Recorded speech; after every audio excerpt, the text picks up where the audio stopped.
Welcome in, everybody. This is your self-care staffing for Friday, April 17th, 2020. I'm Lou Pascal. I'm the school social worker in the Manchester City Schools in Manchester, Tennessee. And when I did the video yesterday and talked about some of the videos that I'm going to be doing continuing as the school closure continues for COVID-19, I mentioned that I was going to bring my husband Caleb back to do another video. He was with us earlier to do a video about exercise and fitness. And so I'm bringing him back today to talk a little bit about nutrition. So if you didn't see the exercise video, he's going to tell you a little bit about himself just to get this party started. Right, just to bring us all up to speed. If you didn't see the exercise video, I do encourage you to go watch the exercise video. Exercise is, in fact, a huge part of self-care, even if you, like most of us, aren't always motivated to do so, but I digress. Like Lou mentioned, I'm her husband, Caleb. I'm a professional fitness trainer, and I've been doing fitness training for about a decade. I'm also a martial arts and kickboxing instructor. Have a job as a personal training manager and adaptive fitness coordinator at MTSU. I also see private clients, and I have also lost a significant amount of weight on my own, around 55 pounds, through diet and exercise. So I have firsthand knowledge of really the psychological and emotional benefits, as well as the physical benefits of proper diet and exercise. So hopefully, by the time this video is done, you guys will have an idea of what you can do to improve your own health and well-being and self-care through healthy eating. Yeah. As I drink my decaf coffee. So yeah, let's start off with that. Talk a little bit about the connection that you see between nutrition and self-care. Yeah, so here's the deal, guys. Nutrition, well, let me start off by saying this. I think a big issue with people when they discuss eating is they kind of look at food as their enemy. And so it's always something that they're fighting against, food intake. That's a really unhealthy attitude to have towards food. The way that food is connected with self-care is really, it's mainly physiological, but it's also psychological. The physiological part comes in the fact that when we are overeating, which is very easy to do considering the circumstances that we're currently in, right? The quarantine 15 is a thing, guys. It's a thing. Okay, it's just like the freshman 15, except somehow like way worse. I'm not really sure, but regardless, our overeating tends to tax our body. All right, so when we overeat and when we're eating junk food, food that has very low nutritional value but is very high in calories and sugar and things like that, what happens is when our bodies try to digest it, it uses way more energy than, or our bodies use way more energy than they normally would to digest food, and it takes energy away from us, right? We have a certain amount of energy that we use throughout the day. Calories are kind of our energy source, but it also takes energy to digest food. So one thing that happens is when you overeat, your body is really working overtime to digest that food, and it ends up making you feel fatigued. When you feel fatigued, especially during days where you want to get stuff done, stuff doesn't get done, which makes you feel bad about not getting it done, which makes you stressed, which releases cortisol, which causes you to overeat, because cortisol is a stress hormone, and when our bodies get into fight or flight syndrome, which lowers your energy, which makes you stressed. You see the cycle that occurs. So having healthy eating patterns is very, very important, not only to your body, just as just in terms of energy systems and in terms of keeping everything functioning correctly, but really in terms of how you're feeling throughout the day, and how you feel about yourself and how you interact with other people. If you happen to be quarantined or on in lockdown with other people, it all kind of blends together. The physiological informs the psychological and emotional, which in turn informs the physiological. So it can be, these patterns can be healthy or they can be unhealthy, and it really touches every aspect of your life. Yeah. And we've talked a lot about cortisol on these videos. So what about what we drink? What we drink. Okay. I'm going to try to avoid making this a, tips to lose weight kind of video. We're actually going to put up a video. A guy named Alan Thrall is going to talk about that. And I agree with about 99.9% of what he says. But generally speaking, you should mostly be drinking water throughout the day. One of the big things that a lot of people say that I also happen to agree with is you shouldn't drink your calories. If you're really concerned about weight loss and about fat loss specifically, which requires that we be in a caloric deficit, that's literally the only way our bodies lose weight. Drinking your calories is about the worst thing you can do. Or it's the best thing you can do if you want to derail your progress. I guess it depends on how you're looking at it. So I would recommend drink water most of the time. Now, if you are like me and Lou, both of us love coffee. We're big coffee drinkers. Just limit if you drink creamer with your coffee, just limit your creamer. We usually will measure out our creamer, and we get a creamer that is very low calorie. So we can still enjoy our coffee, but we're not just dumping 200 calories of creamer into it and turning it into some weird breakfast meal.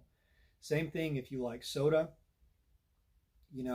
Go for something that is what they call zero energy, which would basically be like a Diet Coke, Coke Zero, Diet Pepsi, something like that. But really, for the most part, you should be drinking water throughout the day. Your body needs that to function properly. It helps you with your digestion. It helps you with feeling full during your meals. There's a lot of things that water does for you. Helps your complexion. But again, if you're deciding to drink other things besides water, try to keep the energy intake low on those, because drinking your calories is really the quickest way that you are going to stop your progress and start seeing your weight creeping up without really you having changed what you're eating, because you're now drinking more calories. That also includes alcohol. I'm not going to say just moderation in anything with calories, especially liquids, moderation. And really, nothing that we're saying is, these are all things that y'all have heard a million times. One thing that I mentioned on the caregiving video was how I was talking about elderly people and some things to watch out for. And one of them was dehydration. And I think that's a really good point that, your body physically needs water, but even like it contributes to your cognition. Yeah, that's true as well. Again, you've heard the statistic, humans are 70% water, whatever. That's the thing is, water is kind of the thing that lubricates everything else. It kind of makes the engine, it makes the engine run clean, essentially. And that includes your brain. Yeah. So yes, it's very, very important to stay hydrated throughout the day. So let's talk a little bit about MyFitnessPal. Tell them what you think about MyFitnessPal. Let's talk about MyFitnessPal. Okay, let me take a sip of my coffee. 35 calories of creamer in this. I measured it. So, anyways, MyFitnessPal. MyFitnessPal, if in case you guys are unfamiliar with MyFitnessPal, it is a free app developed by Under Armour. And essentially, it's a calorie and activity tracker. The nice thing about MyFitnessPal is that because it's cloud-based and because it's really, the info is kind of user-generated, there are a lot of, like if you're trying to keep up with your meals, you're very likely to find the meal that you've eaten already in a list in the app. So it's really, really good in terms of you kind of keeping up with your calories. And that's a little bit too deep for this video. I will just say, ultimately, remember, for weight loss, calories in versus calories out, that's what it's always going to come down to. I wish it were different, guys. I wish there was like a magic bullet that I could say, oh, just do this thing and you'll definitely lose weight. It's calories in versus calories out. That's physics. But with MyFitnessPal, it does help you keep track of your calories relatively easily. It also helps you keep track of your activity. If you wear an activity tracker, Lou and I both have Fitbits.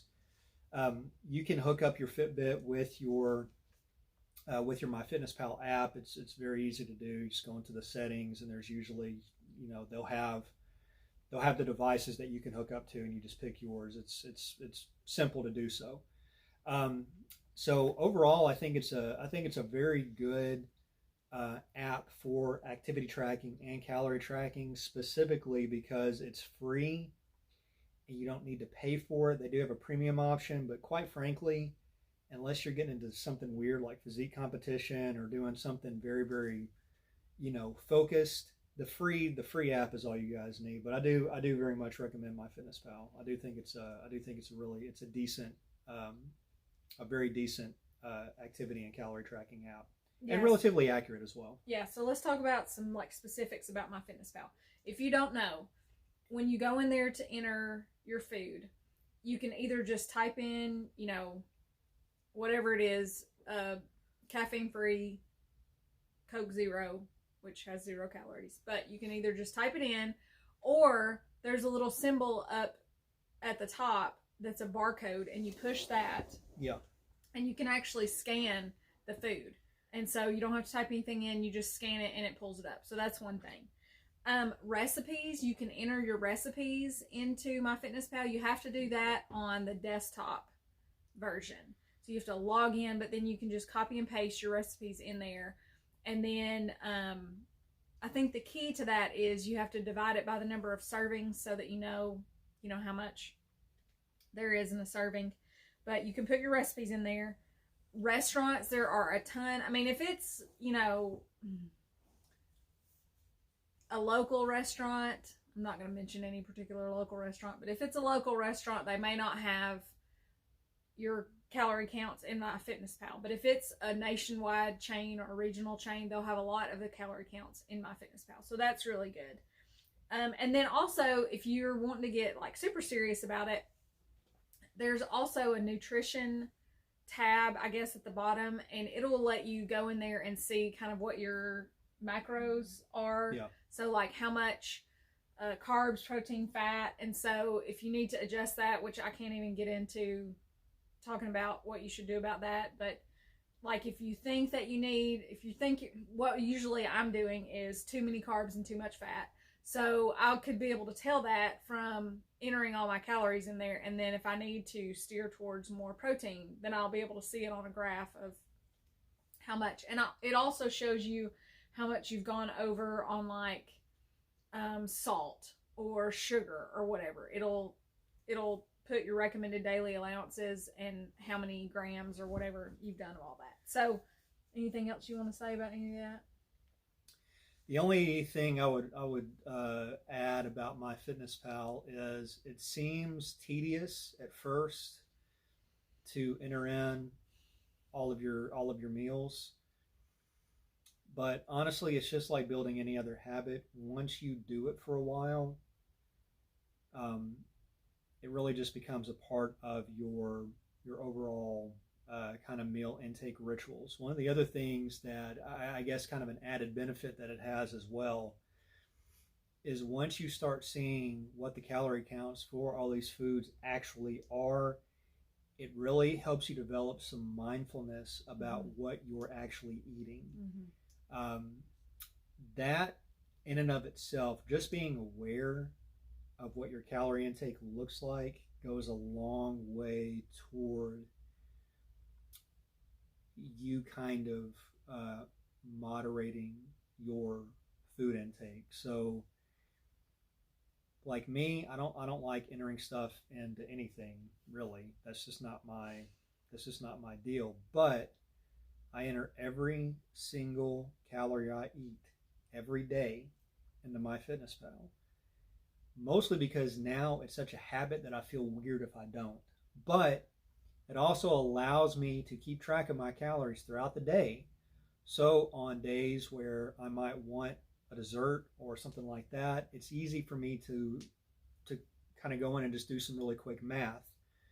You know, I'm supposed to be at whatever 2,200 calories.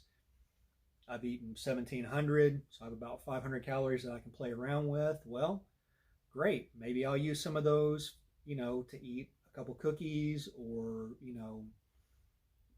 Lou bakes. So we might do like zucchini brownies, or we might do like a blueberry strudel or something like that. And it allows me to still eat some stuff that I want to eat without feeling bad about it, and without allowing myself to kind of derail and be like, well, if I've eaten bad this one night, might as well eat bad the rest of the week. And again, not to get too much into that, but being able to build those healthy, consistent habits and still allow yourself some room to eat the stuff that you really, really enjoy is very, very important. And I'll tell you this too, Lou and I do not eat anything that we don't like. Our meals that we eat are things that we like. And we didn't have to learn to like them, right? It's not like, she found some kind of weird oat bran meatloaf or something, and we're like choking it down, and we're like, oh, but being thin feels so much better. It's nothing like that. We eat the stuff that we like, but because we're looking at calorie intake as opposed to trying to eliminate a food group, which a lot of people do, and I don't recommend that, it allows us to still enjoy what we're eating. And then it allows us to cheat occasionally, and have some sweets, or have some stuff, have some bad stuff. I hesitate to use the word bad because I don't necessarily think any food is all the way bad. But it allows us to be flexible with our diets and not feel like we're starving ourselves, or that we are unnecessarily restricting ourselves and that we're just miserable, because that's not self-care either. If I'm miserable on my eating plan, that's not self-care, because I'm under constant low-grade stress, and I can never find any way to satisfy myself eating. So I'd be always thinking about food, and I'd be pumping a little bit of cortisol in my bloodstream every single minute of every single day. That's not what I want either. This stuff needs to be able to fit my life, right? I'm not looking to fit my life around eating and exercise. I want to fit exercise and eating around my lifestyle. Make sure that I'm staying healthy. Make sure that I'm staying in shape. Make sure that I'm still fit enough to do the things that I want to do without feeling like I'm miserable and I'm on some weird boot camp workout and just super restrictive diet, because that's not going to help me sustain anything in the long run. I sometimes fall off the wagon of putting my calories into MyFitnessPal. So just something you might think about if you're needing to kind of get back in the swing of it.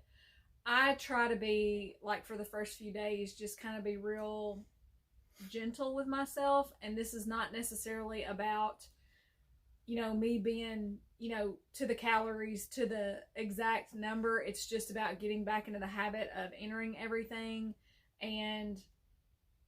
But when you do that, you start to see, oh, that was a whole lot more calories or I ate a whole lot more things, you know, you start to see where since you're not entering it, you're kind of just not even thinking about it. So that's kind of something I do when I fall off the MyFitnessPal wagon. Another thing I wanted to tell y'all, and I think I kind of mentioned this and maybe didn't quite finish my thought about it in an earlier video, but I was able to work with a registered dietitian at one time, and it was a benefit of my job. So that's another tip. You may, through your health insurance program, have access to a registered dietitian. If you do, that would be a wonderful idea to get a consult from that person. Spoiler alert, they're probably going to give you, I was wanting her to give me some sort of magic pill so that I didn't have to count calories, but that did not happen. She gave me a 1,200 and a 1,500 calorie diet, so I have to count my calories just like everybody else, even though I wanted some sort of special Lou plan that would not involve that, but that did not happen. So when I met with her, one tip that she gave me that was really good was, if you know what you're going to be eating the next day, or if you know in the morning time what you're going to be eating during the day, go ahead and enter it all. And then that way, you know, if you have a little bit of room to a few calories to play around with here and there.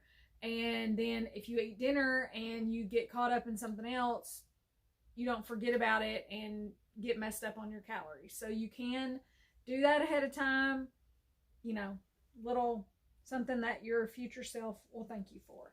So that was a whole lot of information about MyFitnessPal. I can't think of anything else to say about that. Yeah, it's pretty user friendly, guys. If you haven't downloaded it, you can download it onto your Android or your iPhone. Connect it with whatever fitness tracker you happen to have, if you have one.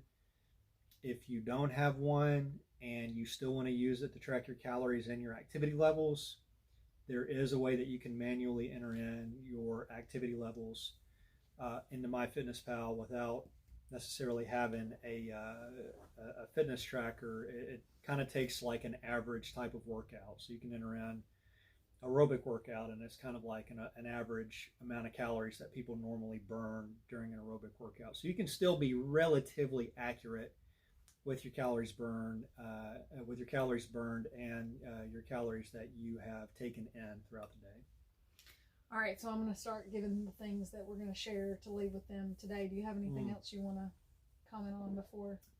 The only other thing that I would say before we start giving our recommendations is this stuff takes time, all right? And the worst thing to do is, if you go through a day or you go through 2 days where things haven't gone well and you've overeaten, or you haven't entered your calories, or you haven't exercised, or whatever it is, it's easy to fall into a spiral and just decide to scrap the entire thing, your entire diet, your entire exercise regimen. Please, please, please don't do that. It takes time to build consistency. Just get back on. Like Lou said, be gentle with yourself. Start working back to redevelop those habits, because even if you fall off, that doesn't mean you're back at zero, okay?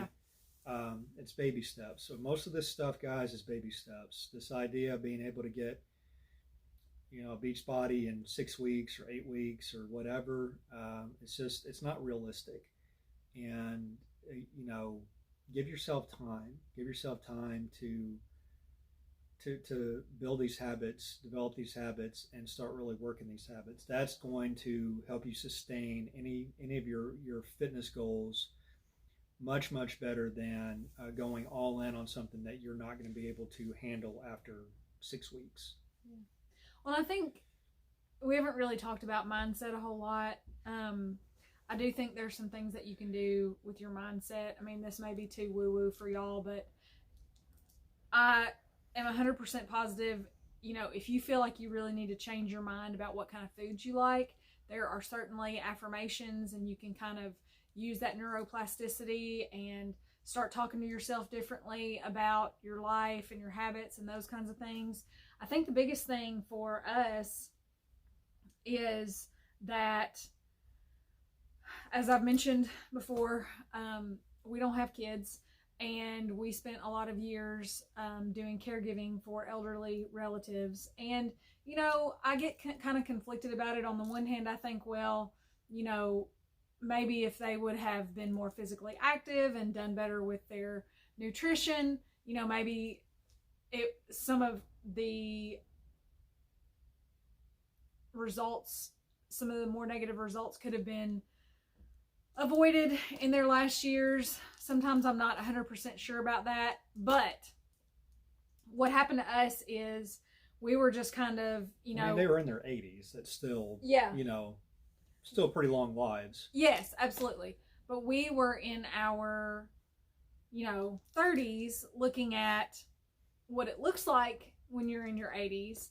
And that was just a really big impact on us. Not that we're going to live forever, we're not. But really, especially for Caleb, it became really an issue of just wanting us to be able to be as healthy as we could be for as long as possible. And so, yeah, you know, when you get, I was thinking about this as he was talking about, you know, being gentle with yourself. When you get down on yourself because you ate too many chocolate chips or, you know, whatever, really you're thinking about the long term. And I don't know how, this might not be something you're crazy about me saying, but even if you never lose all the weight you want to lose, but you're trying and you're trying to have good nutrition and you're exercising, those things do good things for your body, whether you ever get to your ideal weight or not. Yeah, I would agree with that.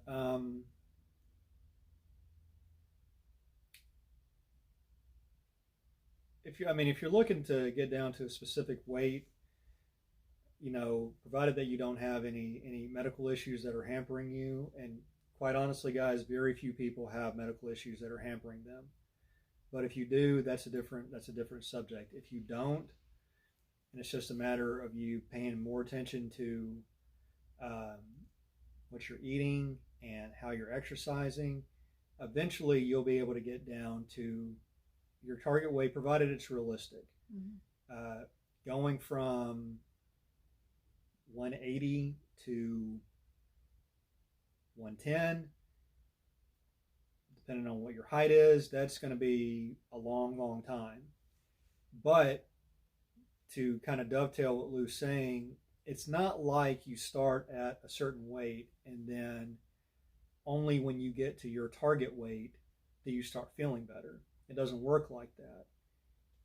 Every habit you're building throughout this entire journey is giving you more ammunition and more motivation and more energy, better recovery, all of this stuff. It's giving you all this throughout your journey. So if you're looking to lose weight and it's like, man, I'd love to get down to whatever your target weight is, and you're working and it's not happening, but you're feeling good, you're feeling stronger, you're feeling like you have more energy, you're feeling more self-confident, that is a result of your diet and your exercise. That's what that is. So it's easy to kind of look at things in like this black and white view and say, well, if I'm going to be here, I'm miserable, and only when I get here am I going to be happy with myself. That's not true, because this whole thing is a continuum, and quite frankly, your happiness really isn't going to be contingent on what your physique is. It certainly does help with self-confidence and things like that when you know you're in shape, but happiness and unhappiness have a lot deeper emotional and psychological levels than simply, oh, I have muscles, or oh, I can see my abs, or whatever. And again, really, what it comes back down to is really developing a lifestyle that is healthy and developing habits that are healthy, and allowing yourself to go through that journey and allowing those habits to take hold over time, and maybe changing your perspective on diet, changing your perspective on exercise, giving you more energy, giving you more confidence, and allowing that to happen throughout your journey, and not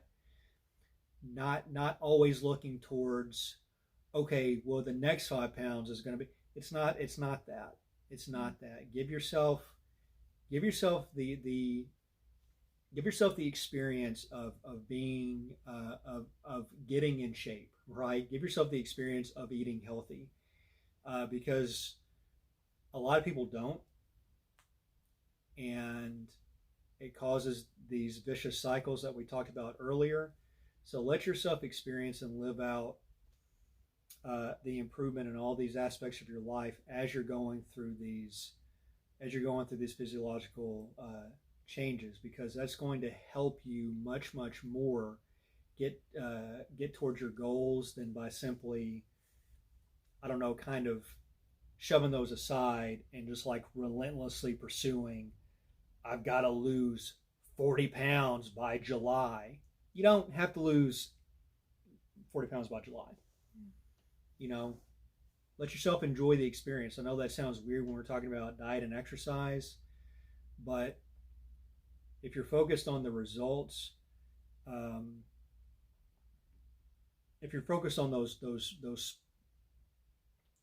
I guess, the smaller results, as opposed to that big result, that big umbrella result, you're going to have a much more enjoyable time getting to your goal.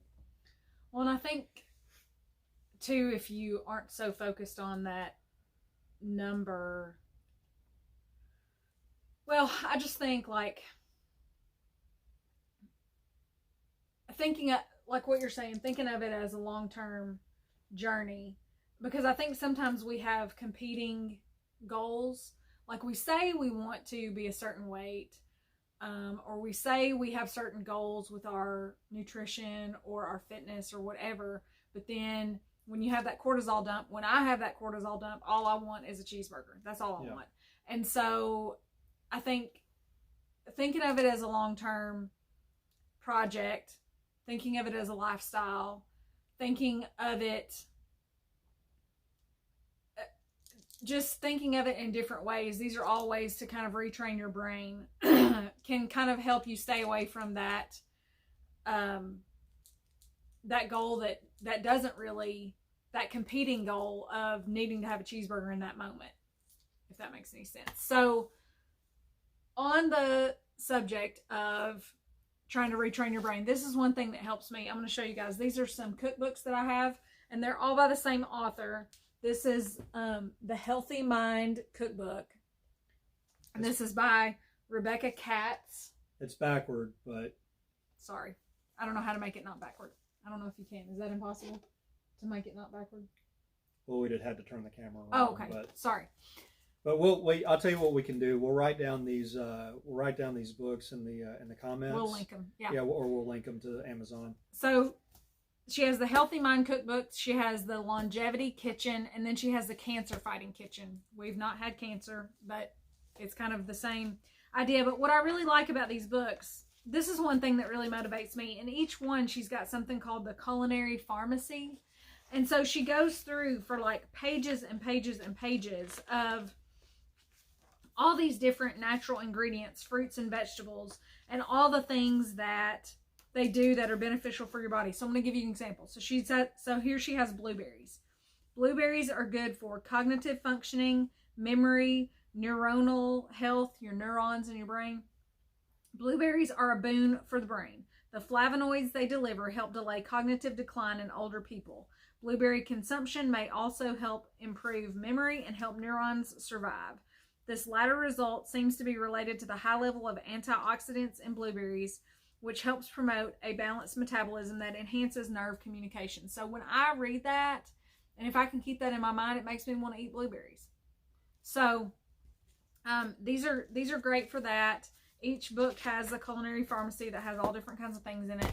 You know, and there's books all over, you know, that tell you good things about foods and, you know, things that are detrimental about food. So if you're into that, if you're a big reader, if you're a lifelong learner, that's another strategy to just start to kind of educate yourself about what goes on with food, and that might be helpful to you. So I'm not going to give you a quote for today because I didn't find a quote that I really loved, but Caleb mentioned zucchini brownies earlier, which does not sound fantastic, but we tried this recipe on Pinterest and they were really, really good. So I'm going to share that in the comments, the recipe for the zucchini brownies. They're low calorie. It doesn't sound like it'd be anything you'd want any part of, but I'm telling you, they're good.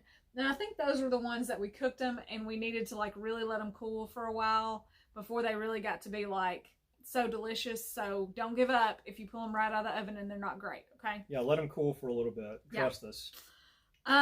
For laughs, I don't have a video for you. I just have a funny story. So Caleb and I have known each other for a long time. We met when we were in college. And so Caleb has always, well, we've both always been into fitness, but he's kind of always been more dedicated to it than I have been. He's kind of had to kind of like, you know, drag me along a little bit. So when we were in college, the Atkins diet was huge. It was huge. And so I don't know if the Atkins diet. I don't know if he decided we were going to go on that Atkins diet or I decided or what, but I love me a potato and bread. So we went on the Atkins diet. We were on the Atkins diet 2 days. 2 days. And he said to me, we're either going to have to go on another diet or we're going to have to break up. That's what he said. So that's our Atkins diet story. Yeah. So that was not a success for us. Yeah, just again. Because I was in a really fantastic mood while we were on it. Amazing. Just an amazingly patient, just so great. Yeah. That goes back to what I said earlier. Don't eliminate food groups, guys. That is a recipe. It's a recipe for disaster. It's a pun. It's a pun. Atkins people don't comment on. Don't come at us. Don't sue us. Atkins might be a thing for some of y'all. I don't know. Some of y'all may like some of those diets. We're not making any particular recommendations. We're just saying in our experience, our lives are much better when we can have a potato from time to time. Yeah. Okay, so tell them about, you mentioned the video. Oh, yeah. So we're going to link a video. It's by a fit pro and a fitness influencer. I hate that word, but he is, named Alan Thrall. And it's just kind of a weight loss tips video. But one of the reasons that we're linking this video is because he doesn't get very, very deep into like the science and all the little Fit Pro lingo and all that stuff. They're very, very simple tips. The stuff he says, I'm pretty much in complete agreement with. And they are really good lifestyle tips to start being able to lose weight. There is a cuss word in there, one cuss word. So if you know, when it happens, don't be like, what? It's one. Fit pros. All the information's really good. All the information's really good. Fit pros tend to cuss quite a bit, actually. So. Okay. And the song that you want to give them for today? Yeah. So I'm a hip hop guy. Anytime I'm going to be on video with Lou, I'm probably going to be recommending a hip hop song. The song is Ham and Eggs by A Tribe Called Quest. A very famous hip hop group from the 90s, the golden age of hip hop. So you guys enjoy that. Okay. And if all hearts and minds are clear, y'all have a wonderful weekend. Eat some good food that's good for you. And I will see you back here on Monday. Take good care.